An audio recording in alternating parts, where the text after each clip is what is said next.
Ovi brojevi su u stvari samo kratak rezime našeg odnosa sa Srbijom. 96 godina navršila je Republika Turska. Danas slavimo 96.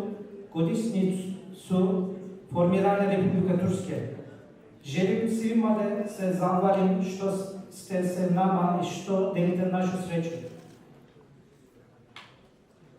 140 je godišnjica početka diplomatskih odnosa između Republike Turske i Srbije. Ponosan sam što mogu da kažem da su na 140. godišnjicu odnosu između dve zemlje na najvišem nivou u svojoj istoriji. Osnovni razlog dostizanja ovog nivoa u odnosima je obu strana volja naših predsjednika.